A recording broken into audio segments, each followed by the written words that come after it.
சரி எப்படி அடிச்சு வச்சிருக்காங்க பாரு, மனசாட்சி இல்லாதவங்க. சரி, ஐயோ ரொம்ப பசியோட வந்தாம அது கூட சாப்பிட முடியல அவனால. சே, எப்படி அடிச்சு வச்சிருக்கிறானுங்க பாரு. அவனா மனுஷனையில இல்லடா, நல்லாவே இருக்க மாட்டாங்கடா உங்களதான் இப்படி பண்றவனுங்க.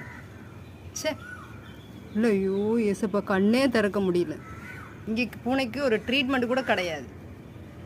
என்ன ஊரோ சரி தெரியல எனக்கு. சி,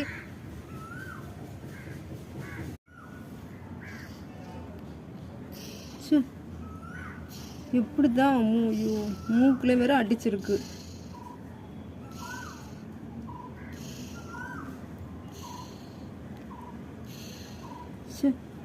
ஒரு கண்ணு வேற இப்படி இது பண்ணி வச்சிருக்கிறாங்க. எப்படி இதுகளெல்லாம் அடிக்கிறதுக்கு அதுங்களுக்கு மனசு வருதோ தெரியல. அந்த மிருக ஜென்மங்களுக்கு, மிருகம் மனுஷனுக்கு மிருகம்னு மிருகத்துக்கு மனுஷன்னு வைக்கலாம் போல. சே.